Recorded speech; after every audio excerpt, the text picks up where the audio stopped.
Tetapi kalau keton dengan posisi alfanya itu positif, itu yang sinton yang abnormal, ya. Makanya ini adalah diskoneksi yang tidak normal, termasuk 1,4 ini, ya. Nah, sebaliknya kalau yang 1,2 diskoneksinya adalah posisi merah, maka sinton negatifnya yang sebelah kiri, ya, ini yang sinton abnormalnya. Kemudian yang ini adalah akseptor Michael, jadi Anda bisa menggunakan karbonil alfa beta jenuh, ya. Ini yang abnormal. Kalau 1,2 adalah yang ini, kalau yang 2,3 abnormalnya adalah yang sebelah kanan, ya. Nah, kita perhatikan dulu yang 2,3 tadi, ya. Karena ini yang dijelaskan lebih dulu, jadi kita lihat yang 2,3 yang tadi yang ke arah kanan, yang sinton positifnya yang abnormal, ya. Kemudian sinton negatifnya yang biasa, ya. Ini adalah keton itu sendiri, nanti direaksikan dengan basa. Jadi pereaksi ekivalennya adalah senyawa itu sendiri, ya. Tidak ada perubahan. Kemudian sinton positifnya, Anda ternyata bisa menambahkan halogen pada posisi alfa, ya. Jadi nanti C alfa ini akan bermuatan parsial positif. Jadi Anda bisa gunakan alfa halokarbonil, ya, yang Anda reaksikan dengan keton atau aldehid, tergantung dari senyawa yang didiskoneksi, ya. Jadi nanti bayangannya kan ini maka ini akan kehilangan 1 H alfanya, ya, terbentuk enolat yang bisa menyerang C alfa ini. Ya, harapannya seperti itu, ya. Nah, tetapi kita lihat realitanya. Jadi ini harapannya tadi yang saya katakan, direaksikan dengan basa ketonnya, maka dia akan mengambil H alfa yang asam, terbentuk enolat, ya, yang nanti akan menyerang C alfa yang mengikat halogen, ya, terbentuk senyawa target yang diinginkan. Tetapi ternyata kalau campuran ini kita letakkan bersama-sama di dalam labu, ya, jadi keton dengan basa, kemudian dengan senyawa keton dengan halogen pada posisi alfa, maka yang terbentuk bukan senyawa yang kita inginkan 1,4 ini, tetapi yang di bawah, ya. Kenapa itu terjadi? Karena basa juga bisa mengambil H alfa dari senyawa yang mengandung halogen ini. Jadi basa ini tidak hanya mengambil proton dari H alfanya keton, ya, tapi dia juga bisa mengambil H alfa dari keton yang punya Br di posisi alfa. Karena sama-sama H alfa ini, ya, sama-sama bersifat asam. Nah, maka akan terjadi juga reaksi sama seperti ini, tapi kebalikannya, ya. Kemudian terjadi senyawa antara ini dan terjadi SN2, ya. Ini Br-nya lepas, maka terbentuk epoksid di sini. Ya, ini adalah reaksi Darsen. Nah, makanya untuk diskoneksi yang seperti ini kita tidak bisa langsung, ya, kita tidak bisa langsung menggunakan, maka solusinya adalah harus melalui pembentukan enamin dulu, ya, supaya kita benar-benar nanti mendapatkan senyawa seperti yang kita inginkan, ya. Jadi yang pertama keton tadi, keton yang tanpa Br, ya, kita reaksikan dengan amina sekunder, ya. akan terbentuk enamin. Ya. Enamin ini di dalam kurung saja, tidak usah kita isolasi, ya. Baru kemudian ditambahkan keton yang ada halogennya di posisi alfa. Nah, akan terbentuk senyawa ini yang kalau kita tambahkan asam, air dalam suasana asam, ya, kita hidrolisis, kita kembalikan bentuknya menjadi keton. Ya. Jadi reaksi ini disebut Stork enamin. Jadi kita yang menemukan namanya Stork, ya. Kemudian kenapa enamin? Karena di tahapannya itu adalah pembentukan enamin. Gitu ya. Enamin itu kalau Anda nanti saya berikan, ya. Jadi diringkaskan dulu di sini. Jadi keton harus direaksikan tahap satunya, direaksikan dulu dengan amina sekunder, jangan primer ya, karena kalau primer akan menjadi imin bukan enamin. Ya. Kemudian yang langkah kedua baru direaksikan dengan tadi yang berasal dari sinton positif, ya. Kemudian langkah ketiga dilakukan hidrolisis supaya amina sekundernya kita lepaskan lagi.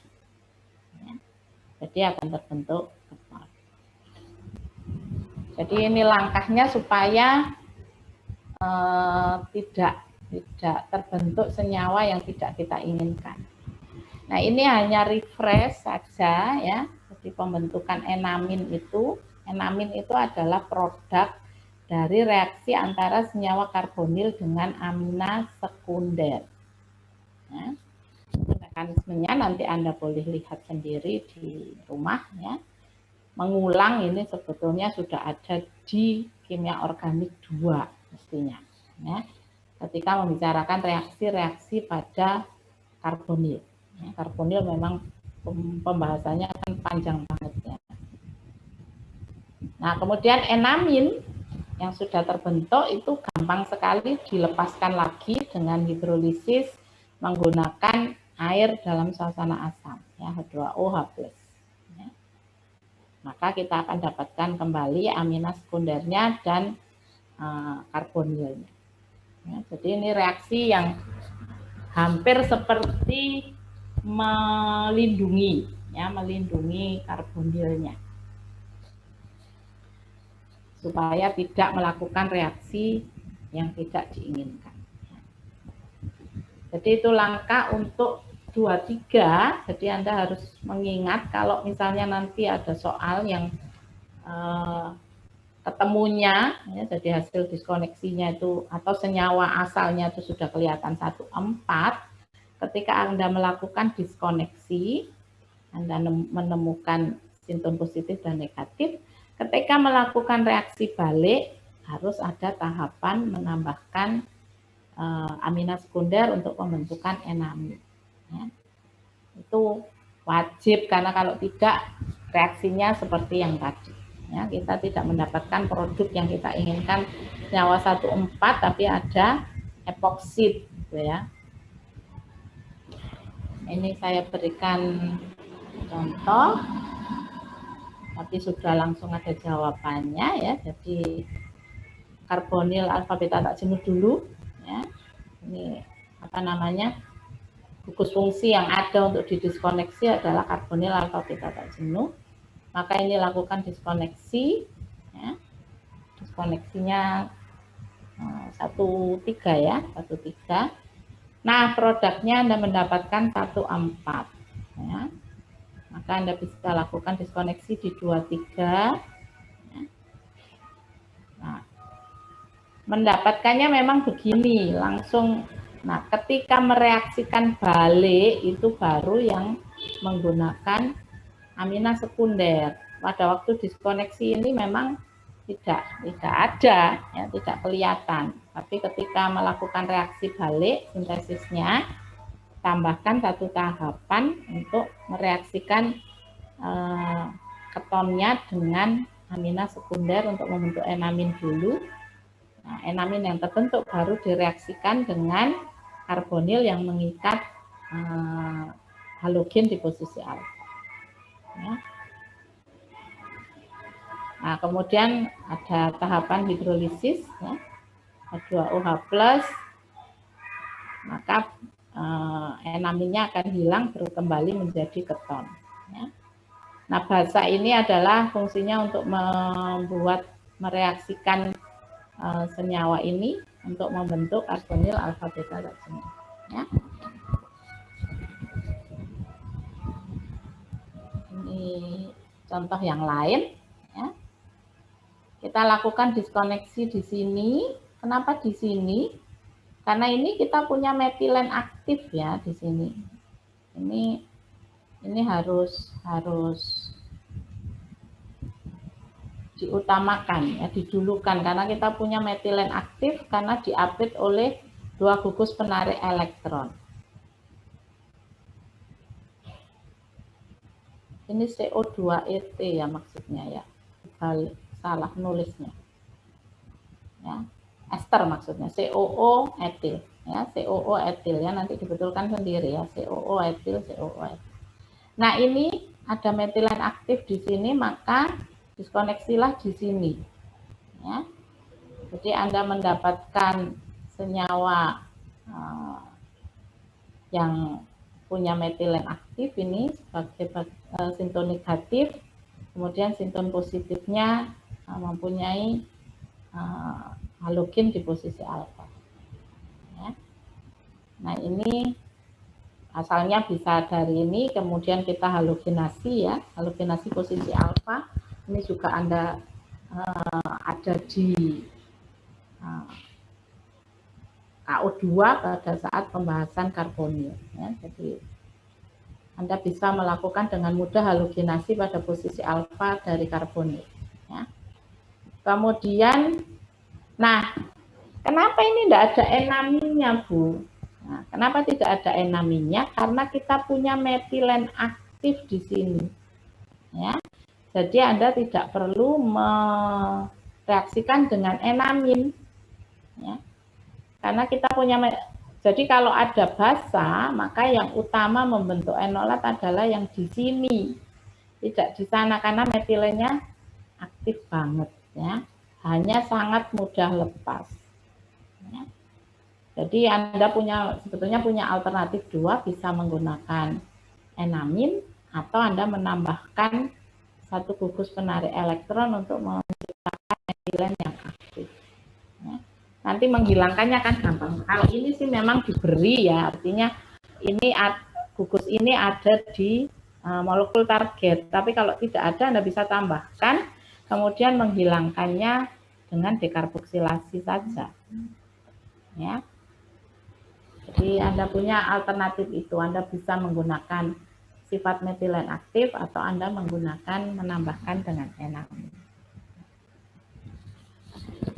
Ini alternatif yang lain, yang tadi di awal itu kan, nah ini ada yang stok enamin, ya ada yang stok enamin, kemudian ada cara lain yang menggunakan propargil halida. Kita coba yang sekarang kita lihat yang alternatif lain tersebut yang menggunakan propargil halida. Ya. Nah, ini sama ya 1,4.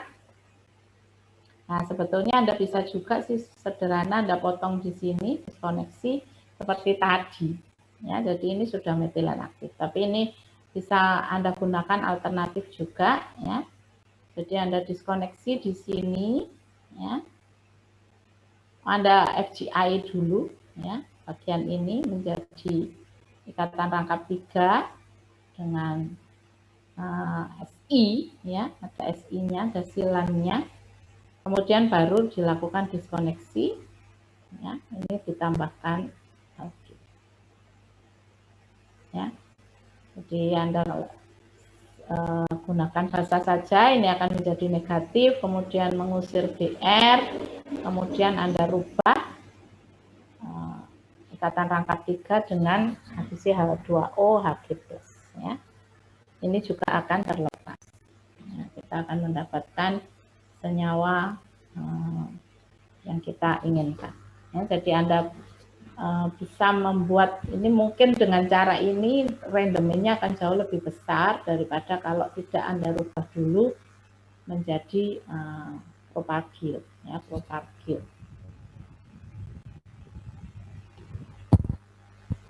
Nah, ini diterapkan pada cis-jasmon tadi yang di depan di slide pertama, ya. Jadi karbonil alfa beta tak jenuh, diskoneksi, Anda mendapatkan 1,4.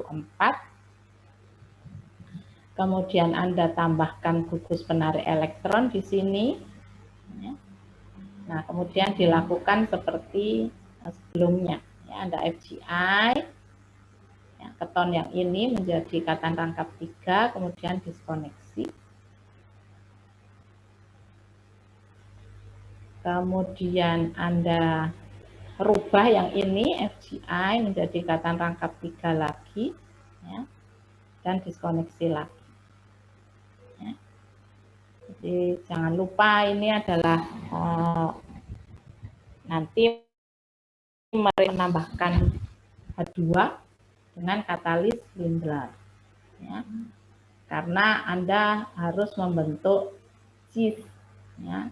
Kalau Anda harus membentuk trans, tidak bisa kita pakai katalis Lindlar. Pakai apa? Masih ingat enggak? Merubah ikatan rangkap 3 menjadi ikatan rangkap 2 tapi yang trans. Ya, mekanismenya menggunakan mekanisme radikal. Ya, jadi tidak sama. Katalis Lindlar hanya untuk membentuk ikatan rangkap 2 yang cis. Ya, jadi ini penerapan sudah dibuat orang ini, ya, ada referensinya. Dia sudah berhasil mensintesis cis-jasmon dari langkah ini. Ya. Oke, itu yang posisi 23. Apakah ada pertanyaan?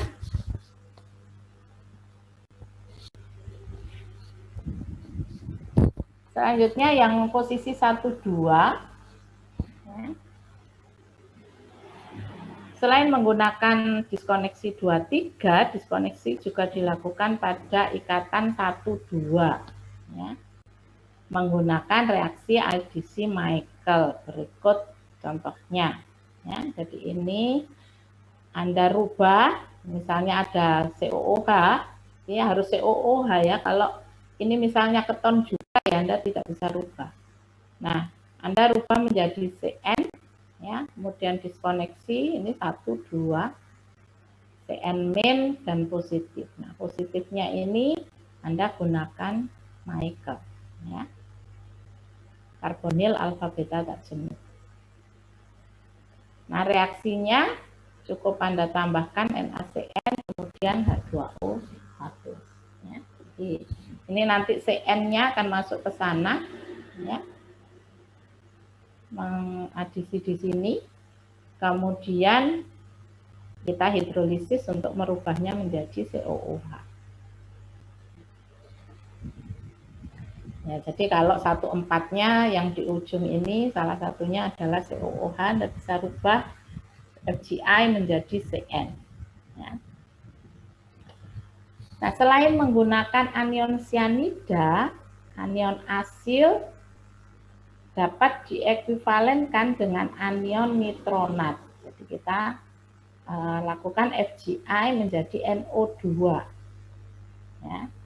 Jadi selain CN, Anda bisa gunakan NO2. Nah, ini kalau NO2 biasanya senyawanya adalah karbonil. Kalau tadi kan karboksil, ya.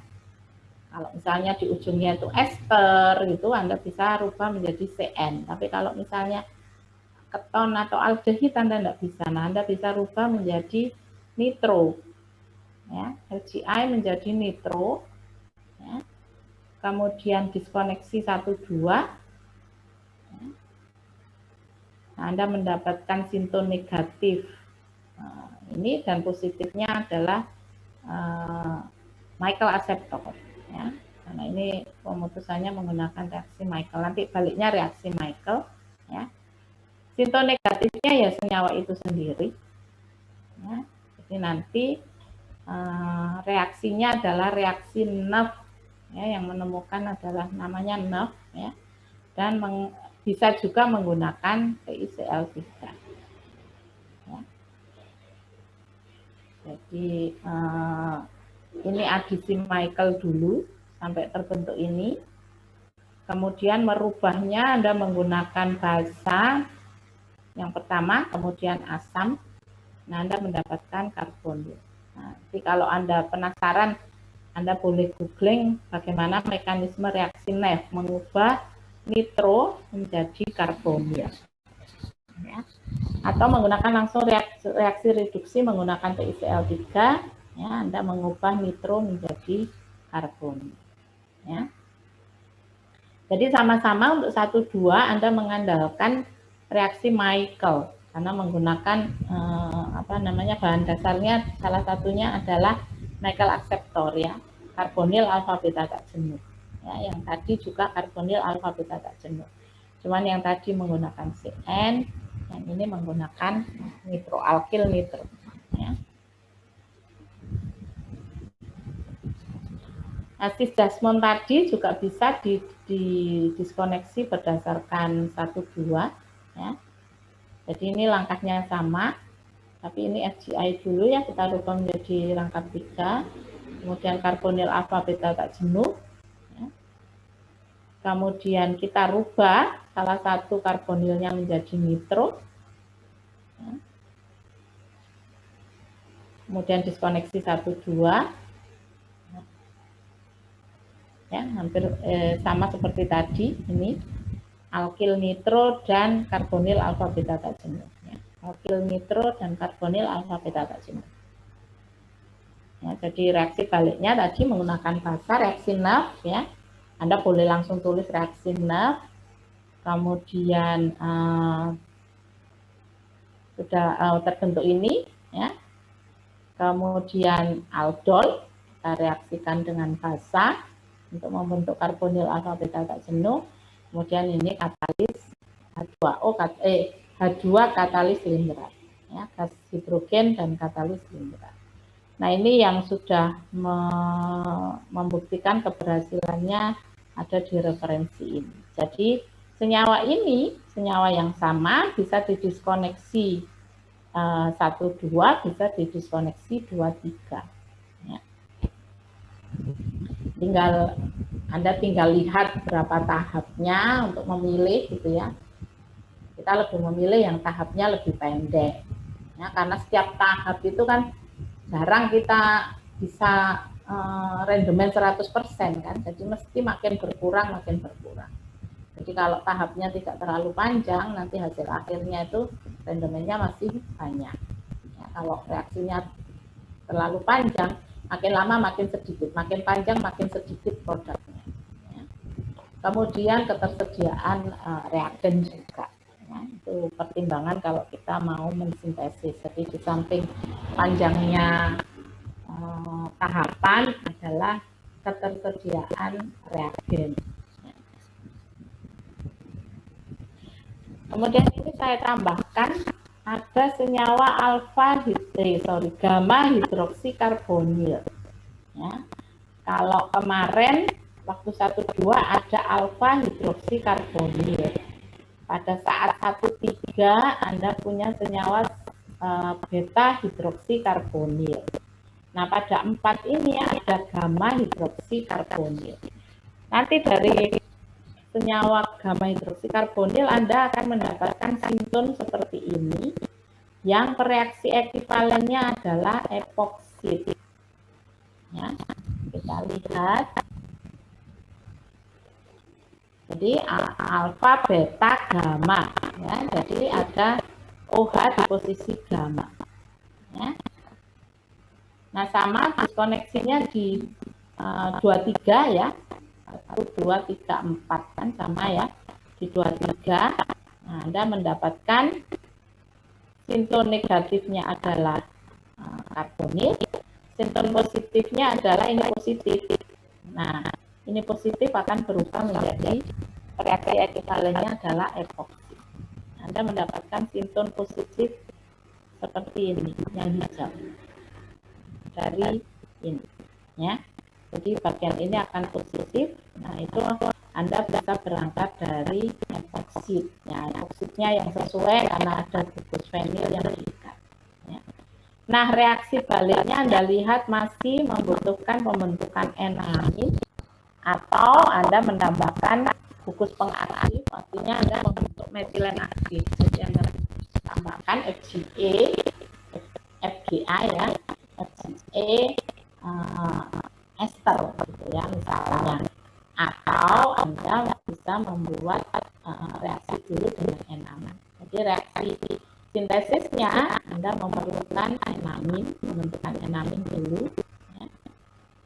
Kemudian direaksikan dengan beton, dengan epoksid, baru kemudian dihidrolisis.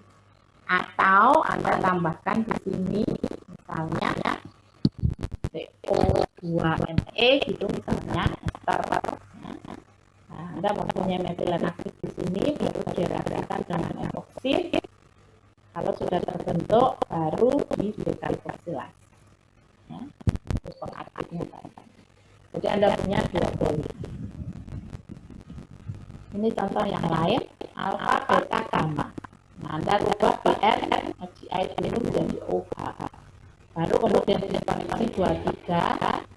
Nah, sinton negatifnya adalah keraton itu sendiri, sinton positifnya adalah epoxid. Nah, yang di sini Anda tambahkan gugus pengaktif, jadi bahan dasarnya Anda tambahkan gugus pengaktif di sini. Ya, untuk reaksi memerlukan fasa untuk membentuk ion negatif di alfa, kemudian direaksikan dengan epoxid. Ya. Kemudian nanti Anda hidrolisis. Jadi kalau Anda gunakan ester harus hidrolisis karena dekarbosilasi itu hanya bisa terjadi pada asam. Ya, asam pasir. Jadi Anda harus hidrolisis dulu, kemudian Anda panaskan untuk melepaskan CO2. Nah, Anda sudah tidak punya gugus ini sudah hilang. Nah, hidrolisis untuk membentuk COOH yang dipanaskan sehingga COOH-nya hilang. Ya, terjadi dekarbosilasi. Kemudian Anda lakukan untuk merubah OH menjadi BR. Lakukan pakai apa? Harus Anda ya substitusi merubah OH menjadi BR. Oke. Jadi 1,4 hanya itu. Selebihnya pertanyaan yang diberikan oleh dan bisa dicoba sendiri di rumah. Ya. Apakah ada pertanyaan?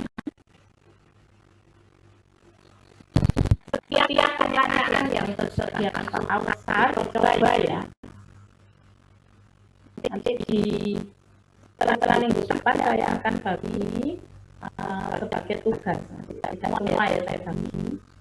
Ini nanti saya jadikan tugas untuk menambah nilai Anda. Jadi sengaja tidak saya bahas, Anda kerjakan sebagai tugas. Kita adakan dulu sebelum saya minta ya, coba dulu. Apakah ada pertanyaan? Jadi saya masih ada waktu, jadi Anda boleh mencoba untuk latihan. Yang 1-2 kemarin juga seperti itu. Anda coba kerjakan. Nanti setelah kelas 6 saya bagi mana yang tugasnya 1-2, mana yang tugasnya 1-4, dan mana yang tugasnya 1-6. Apakah ada pertanyaan?